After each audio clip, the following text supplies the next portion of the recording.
The power of a Psyker is darkness, fire, and death, given life and purpose to rend souls and break minds. The Imperium of Man employs many specialists in order to conquer the stars. Soldiers, administrators, and bureaucrats of myriad stripes exploiting every material resource. Regardless of the mundane toil of billions, there is, however, a need for souls who delve into the depths of the roiling tides of the warp. For today, we shall elucidate the witch breed of not only humanity, but the galaxy entire. Warlocks whose talents range from not only peering into future events, but also conjuring fantastical elements by thought alone. The warp sorcerers of the void, the Psykers. Since time immemorial, long before humanity had stepped out from the primordial soup of creation, there were those creatures who employed arcana. For whilst not all species are cursed with the mutation of the witch, such warlocks have molded the fate of the galaxy since its inception. First of the great psychic beings were that of the Old Ones. Reptilians speculated to be the first sentient species of the Milky Way, predated in age only by the C'tan, who had been birthed at the dawn of the galaxy's expanse. Savants of immaterial manipulation, capable of creating the webway network of galactic tunnels and using warp gates to more freely roam the void. This said to be gentle species, nurtured untold sapient peoples unto enlightenment. Yet in their folly to abandon the ancient Necrontyr, violence eternal erupted. Traces of the scars made from the war in heaven still present millennia hereafter, as the C'tan enslaved the Necron species to their will, as fodder for the battles which raged. The Old Ones drafting their ascended species to aid in their combat against the Star Gods, though most prized of their protégés would be the Eldari. Others such as Krox, Jokero, Rashan, Hrud, and Kanib aided their exemplars' plight. Denizens of the warp emboldened with the slaughter beyond their realm, harrying the webway tunnels as the Old Ones made all efforts to destroy gates to block their encroachment into the material. As enslaver species preyed on the younger races, the Old Ones knew in their final moments that their legacy would be that of failed utopians. Though the Necrons would manage to ensure the extinction of the Old Ones, in time, these necrodermic abominations would turn on their masters, the C'tan imprisoned for their damnation of the Necrontyr species, as such soulless husks retreated to their millennia-long slumber. Yet as the Eldari assumed total control of the galaxy, another of the Old Ones' creations began to evolve upon the world known as Terra, the humans. For in their bloodline, alike to the Eldar, the gift of psychic mutation would be inherited. For 20 millennia, humanity was spared the calamity wrought by fickle gods and prideful ancients, ignorant of the Eldar's consolidation of power, despite their nemesis slumbering within tomb worlds spanning the length and breadth of the Milky Way. The Old Ones, knowing that the Necrons bore no psychic talents and thus were vulnerable to its machinations, had in their meddling created species intrinsically linked to the realm of the immaterial, their raw emotions feeding nascent entities which began to nourish from their collective unconscious. Both gods of the Eldari and the Pantheon of Chaos began to draw succor from the remnants of Heaven's fall. Death, suffering, and anguish, the sweetest of nectar for these burgeoning intelligences, which had transformed from harmless energies into gestalts of predatory intent.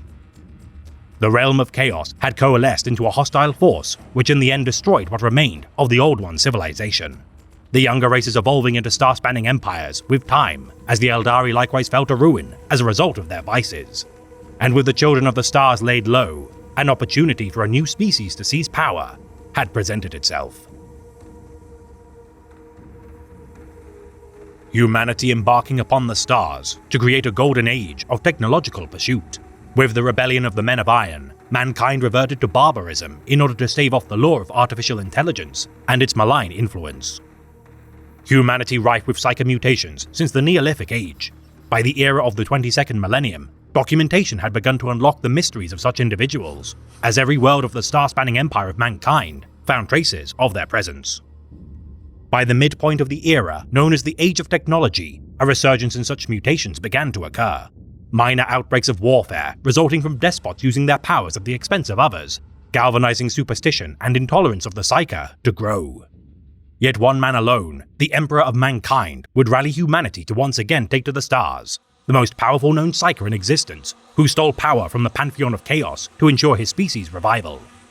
Mimicking the progress made by the Eldari as a psychically attuned species, mankind regardless lacked the guidance of the Old Ones to harness their powers, with the birth of the Eye of Terror further imperiling those who harnessed the warp.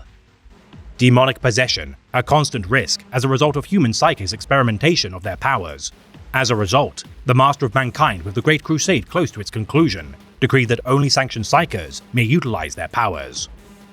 Navigators and astro-telepathic choirs among the few to be exempt from the decree absolute.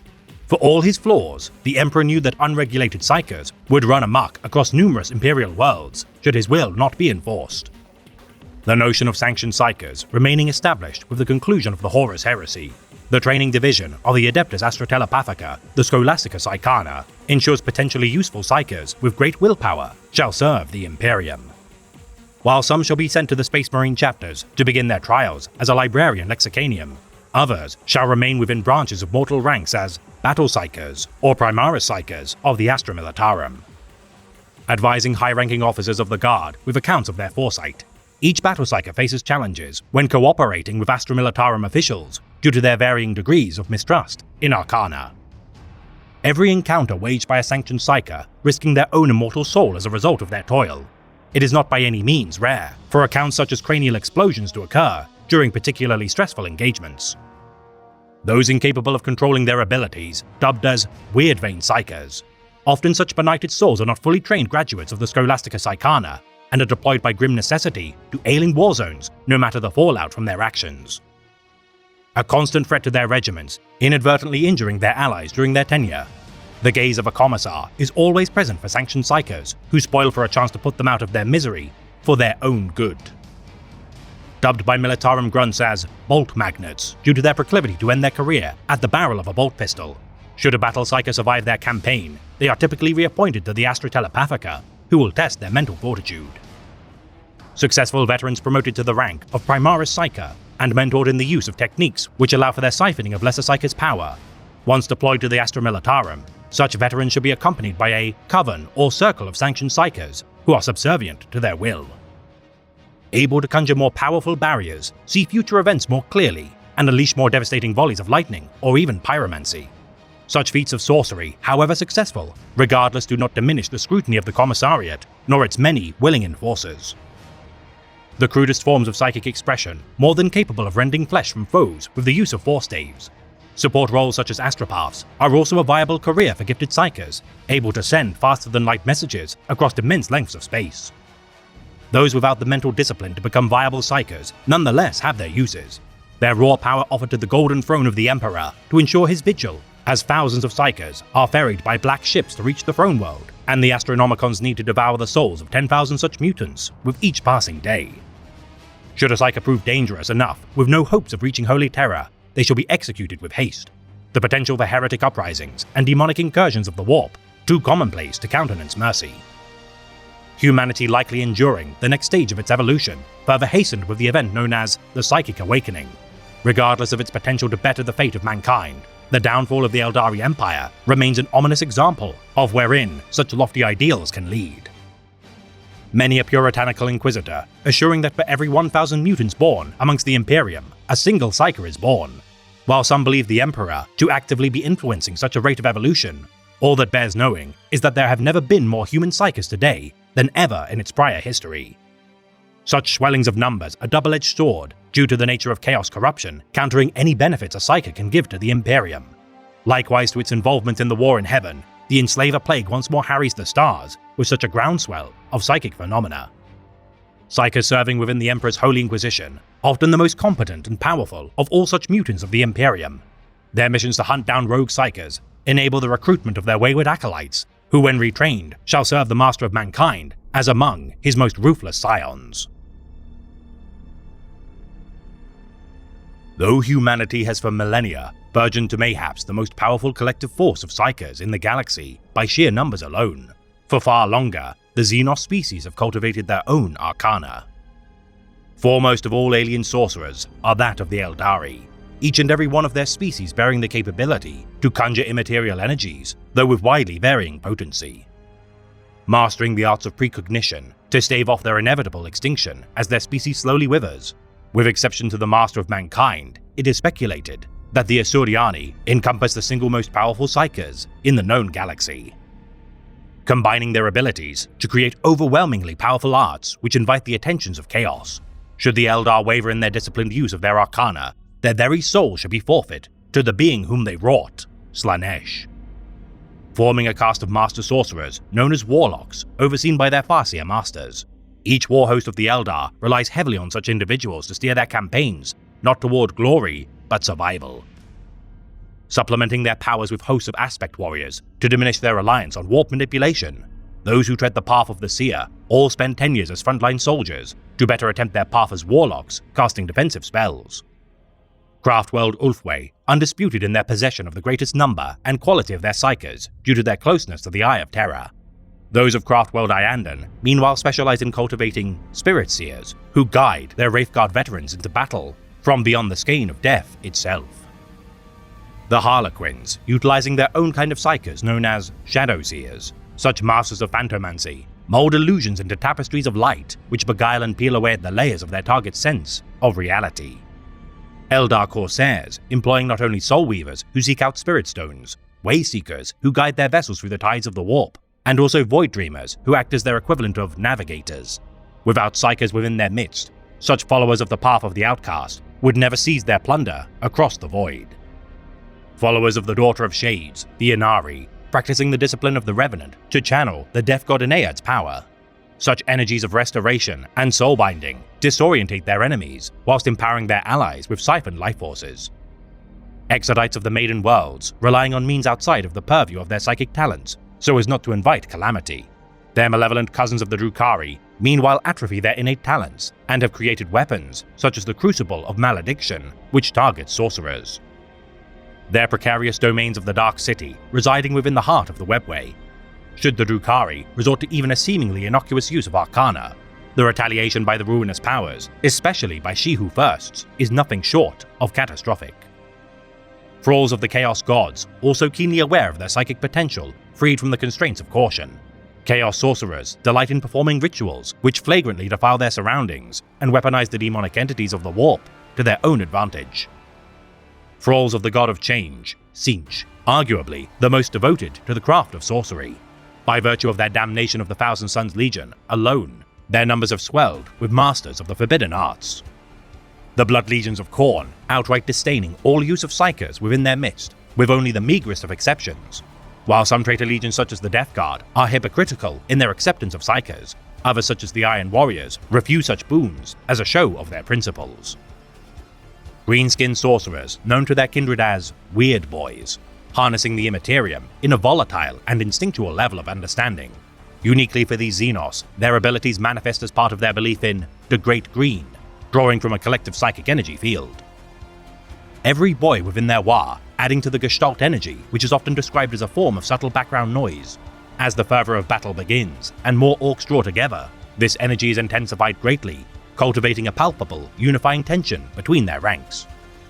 Weird Boys absorbing the energy of Dawar before expelling it as a surge of green force. What such psykers lack in discipline is compensated by sheer potency. As with every present Weird Boy, such an ability is magnified even at the expense of cranial explosions. Psychokinetic tremors, outbursts of psi-fire, and strobing lights of energy, all signs of a particularly intense harnessing of the Great Green. Orcs regard the most dangerous of such outbursts as Edbangs, to denote the popping of skulls commensurate with such phenomena. Veteran Weird Boys, known by their peers as Warp Heads, due to their clear infusion with warp energies. These immaterial saturated forces are often imbibed to the point of being punch-drunk and crazed by their dabblings into the warp. The Great Devourer, exhibiting strange forms of psychomutations because of their extragalactic origins. Due to their connection to their hive mind intelligence, every one of its spawn adds to the collective psychic traffic, known as the Shadow in the Warp. Blotting out astropathic signals and blanketing entire star systems of space in an impenetrable curtain of psychic white noise. This unique phenomena, which follows in the wake of Tyranid hive fleets, has ensured the suffocation of countless outposts across the stars. The vast majority of bioforms having no psychic talent, but rather sharing a connection to their synapse creature leaders. The first of their species to truly wield psychic abilities would be that of the Zoanthropes, having combined Tyranid DNA with that of consumed Eldari. Tyranid hive tyrants, dominatrixes, and Norn queens also exhibiting powerful psychic abilities despite being inferior to that of zoanthropes. These fulcrums of the hive mind's influence nevertheless compensate for their lack of warp mastery, with talons and teeth aplenty. Genestealer cults, likewise funneling the will of the hive mind, both patriarchs and maguses dominate the regions to which they dwell, coercing their brethren through subtle manipulations. While the Leagues of Votann are not truly Xenos but rather abhumans, regardless, this faction of the grimdark future proves less adept at sorcery. Their cloned kin not exempt from the defects of mutations required to adapt the Psyker gene. Each member of the kin already grown to bear high red and white blood cell counts than typical humans, allowing for much more efficient respiratory systems and robust immune systems. While created to rely less on immaterial powers, there do exist Psykers within their midst who follow the disciplines of the Skeynrort. Technically not Psykers in the truest sense, due to their alterations to how they conjure their craft. Psychoactive kin are much less prone to demonic possession due to their meshing of barrier technologies into their ancestral warding staves and armored panoplies. Frontline kin, already incredibly resistant to warp corruption due to their genetic engineering. The peculiar Grimnir caste, also known as Living Ancestors, act as the primary connection to the wisdom of the Votann, acting as a kind of priesthood. Other species such as the Necrons, unable to harness the psychomutation gene due to their lack of not only flesh, but also immortal souls. Such necrodermic horrors bear absolutely no connection to the Immaterium, and thus rely on their cryptexts to act as their closest allegory to a warlock. Masters of crafting psychokiller technologies, such as their pariahs and Blackstone arrays, to forfeit a single Necron soul to the Immaterium is a sin beyond compare to this husk of a species, preferring to harness their highly advanced techno-sorceries, which though by no means arcane in nature, appear as magic to lesser advanced species. The Tau Empire, likewise lacking any means to create Psykers due to their pitifully small collective imprint on the Immaterium. These naive Xenos prefer to ensure control through pheromonal and biological manipulation, and are thus unequipped to deal with the true horrors of the Void. Due to the immense amount of Psykers which are regulated by the Imperium of Man, a grading has been developed to categorize the potential of each mutant, the so-called assignment process, marking every soul who bears psionic activity. Each Psyker appointed one of 24 sigils based on the ancient Greek alphabet by the Adeptus Astra Telepathica, with the most commonplace designation being Rho or Phi. Both lack enough subconscious power to invite demonic possession without external aid. Those who exceed the Phi grading, proving a potential risk to all surrounding not only their settlements, but perhaps even their entire society. The Emperor's Holy Inquisition is nothing if not severe in its regulation of such Psykers, and monitors their development closely. Beginning the assignment scale in the negative, which marks inverted mutations such as those psychically inert individuals deemed as blanks. The lowest tier, known as Omega minus or -7 on the scaling, are also known as the Untouchables. Lacking a soul, and thus capable of being weaponized as anti-psyker specialists, no warp manipulation can harm such individuals, with exception to perhaps the most supreme of Psykers, such as the Master of Mankind. Psi, or -6 on the scaling, regards baseline humans all through the rating to Chi -5, Phi -4, Upsilon -3, Tau -2, and Sigma -1. Such subjects lack a warp taint, making them immune to telepathic probing in the minus extreme, with diminishing returns as the scale progresses. Rho 0 is the baseline of the assignment scale, representing the lowliest of souls on the cusp of becoming Psykers. These humans, most easily affected by warp manipulations, regardless of their lack of powers, and thus encompass the largest wave of Imperial citizenry. Pi 1, the first of the assignment, which declares a soul of the Imperium to bear the Psyker mutation. These middling inert Psykers, though aware of the fluctuations of the warp, cannot easily manifest its power, and are merely regarded as lucky for their ability to sense danger. Omicron 2 Psykers, up to the gradings of Xi 3, Nu 4, Mu 5, Lambda 6, and Kappa 7, displaying minor understanding of their brain's connection to the warp. Though technically legally bound to the scrutiny of the Adeptus Astra Telepathica, such souls are so widespread that few are ever officially examined. The danger posed to the Imperium, minimal due to their lack of mastery of the arcane arts. Though more powerful Psykers may mentor such souls to expand their potential, most remain unaware of their own capabilities, nor even possession of the Psyker gene. Assignments ascending from Iota 8, Theta 9, and Eta 10, the first grouping of Psykers exhibiting signs of capabilities warranting scrutiny. Their awareness of their abilities, combined with their capabilities to harness such powers, are regarded as true psychers by the Astra Telepathica. Discovery of such gradings immediately tied to the League of Black Ships for processing. The majority of these caliber of mutants shall be forfeit to the insatiable hunger of the Golden Throne, with only a few ascending to roles within Imperial life. Grading Zeta 11 and Epsilon 12, the first of what could be regarded as powerful psychers, manifesting their abilities with effort, yet true potency. Such candidates are trained to become sanctioned psychers or Space Marine librarians. Assignments Delta 13 ascending to Gamma 14, Beta 15, and Alpha 16, seen as exceptionally gifted souls, capable of becoming even Inquisitors of note with proper training. It is said, only 1 in a billion human souls carry such psychic pedigree, and thus are not only a boon should they become servants of the Imperium, but also potentially grave threats if turned rogue. In principle, a Delta-level telepath could read the minds of entire groups of people simultaneously, whilst a Telekine could exert enough force to crush even an Astarte to death, should they not be garbed in Ceramite power armor. Alpha Plus, or 17 Plus Psychers, noted as the first of extraordinarily talented psychic classification. Their constant connection to the warp represents their status as a true threat to the safety of entire worlds, and are thus more often destroyed rather than recruited. Beta Plus, or 18 Plus Psychers, considered the apex of what typical human psychers can achieve, without delving into the realm of insanity. None of such talented souls retain their sanity for long, and as such are liquidated by inquisitorial agents upon identification. Gamma Plus, or 19 Plus Psychers, typically unattainable by human psychers, but rather the purview of Xenos or Chaos-corrupted sorcerers. Such powerful mutants strain the assignment system beyond actionable limits, due to no Imperial citizens reaching such a zenith. Delta Plus and Epsilon Plus ratings of 20 Plus and 21 respectively, seen only as theoretical by the Adeptus Telepathica. None of such power have ever been measured by inquisitorial agents, perhaps due to their lack of numbers, or simply by never surrendering for assessment. Zeta Plus, or 22 Plus gradings, believed to be the pinnacle of any mortal being's power limit, due to the constraints of organic neural tissue development. Many believe such an exertion of immaterial energies would destroy its bearer long before they became a threat to the Imperium. Yet for a select rare few in the extreme, Eta Plus or 23 Plus, all the way to the Omega Plus 40 Plus assignment, are said to exist. Typically reserved not for mortal bodies, but rather psychically resonant structures which channel collective brainwaves into their foundation, which could alter reality on a galactic scale.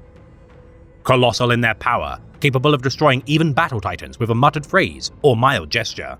Not even the Master of Mankind has reached the limit of the Omega Plus designation, though many argue his internment to the Golden Throne now precludes him from accurately being graded by any scale concocted by mortal men. The abilities of the Psyker, incredibly numerous due to their otherworldly nature with no need to rely on the boundaries of material concern. Several disciplines have been created by the Astra Telepathica to aid in classifying and thus mastering certain techniques.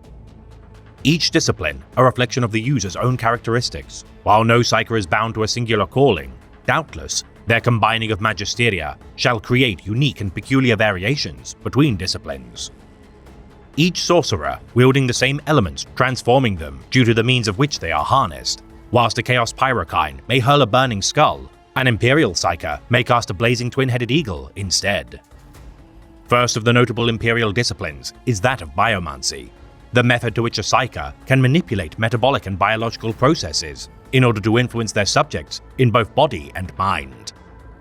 Defending themselves with bolts of smiting lightning, transmuting their limbs into iron arms to pulverize flesh and wade through enemy fire. When injured, such biomancers can even leech life from their foes, ripping such stolen essence to rejuvenate their forms. Enfeebling opposition with tendrils of warp energy, whilst knitting together their own broken bones through acts of endurance. Many have seen such Psykers, in one moment, sprint at immense warp speeds, whilst also hemorrhaging their victims with boiling blood. Divination disciples, acting more as a support role of their Astra Militarum regiments, through acts of prescience and foreboding, entire regiments can evade the path of counterfire and charges with nary a casualty incurred. Spreading misfortune within enemy lines by correcting bayonet strikes and bullet trajectories to target vulnerabilities in their enemy's armor. With aid from the warp, allies can be foretold of each strike by their opposition, allowing for perfect timing in parries and mortal strikes. Each divine is precognition, showing premonitions of actions which shall ensure victory. Their scryer's gaze allows for their viewing of vantage points high above war zones to peer down on the ebb and flow of battle. Pyromancy disciples, as might be guessed, experts of unsubtle yet effective displays of psychic infernos. While some pour flame breath from their mouths to engulf their foes, others prefer to cast walls of fire shields to protect their allies from now melted small arms fire. Spontaneously combusting entire platoons should their powers be commensurate. Other survivors of battle recount tales of such pyrokines transforming into fiery forms which stalk the battlefield alike to vengeful revenants. Summoning sunbursts, which appear as incandescent orbs above their enemy positions, which explode into devastating supernoval force. Their molten beams carve through armor and flesh alike, as white-hot fury vaporizes anything within its path. Telekinesis disciples, not to be underestimated for their less gaudy shows of strength. Such psykers crush their foes with choking grasps of energy, and can assail anything from soldiers to space marines with hurled boulders. Their gate of infinity, allowing them to cross vast distances of terrain at a moment's notice. When within enemy lines, such battle psykers unleash massive shockwaves which can fracture bones and burst eardrums. Jamming enemy weapons with their Objuration Mechanicum assaults of their inner machine spirits. As their telekine domes deflect enemy fire, their Vortex of Doom ability can tear the fabric of reality itself apart, unleashing the raw power of the warp to consume their enemies. Telepathy disciples, more subtle in their approach to control the minds of their foes. Their capability to dominate sees their enemies surrender en masse, whilst they add mental fortitude to their allies, spurring them to heroic acts of bravery. Acting as puppet masters to those with a lack of willpower, as their firearms turn upon their own kindred. Those capable of resisting fare little better, as their use of invisibility obscures their form from retaliation. Able to terrify their foes as they turn their greatest nightmares against them. Hallucinations run rampant as paranoia spreads across battle lines, with others perceiving the psychic shriek of such telepaths alike to the howl of a banshee. The last true vestige of power for the psyker, exhibited by their witch sight, to perceive warp energies which permeate through all living beings. Such auras act as beacons for psykers to locate even the most well-hidden souls, with the Eldari bearing the keenest of such a sense. Psychic blanks, the only souls who do not exude any visible aura due to their lack of connection to the immaterium. All psykers who look upon their forms see only a painful void in reality, which causes such mutants to recoil. Those corrupted by demonic entities, exuding a more volatile presence, whilst pious souls shine with almost angelic light. Intention of the individual can be seen as clear as an open book by the most gifted psykers, allowing for ill intent to be more easily identified. Branches of the Astra Telepathica focusing on studies such as demonology, fulmination, geokinesis, obscuration, psychana, technomancy, and theosophany to better understand their powers. Only agents of the Inquisition are permitted to study telethesia, which teaches skills to track psykers and overcome their will. Yet the mysteries of the warp are too numerous to recount within this transmission, and the lies spouted by the ruinous Pantheon further exacerbate any recounting of its characteristics. For whilst a single psyker still draws breath, the universe shall continue to wrestle with passing reality from untruth. And within the grim darkness of the far future, even the most reliable notions of verisimilitude prove unreliable in such an age of anachronistic chronicling. Imagine knowing there was a door to the realm of demons, and the slightest inattention on your behalf would see them batter it down and rip you to shreds. Now imagine that door is inside your head. That's what being a psyker is like.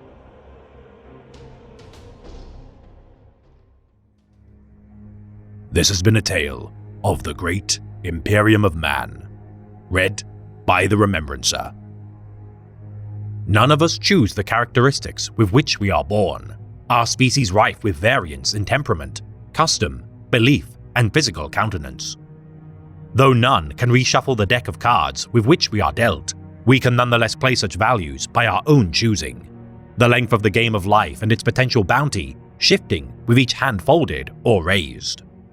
So do not waste time bemoaning the cards your opposition are dealt, for such is an exercise in futility. The only course remaining to you to choose which rounds to play and when to change the table to which new games are played. For time spent decrying the fortunes of others with none spent on your own shall ensure you achieve no momentum to improve your own lot. And no matter the amounts of rounds played, nor time spent at the table, each of us only have a limited amount of time to play the game of life.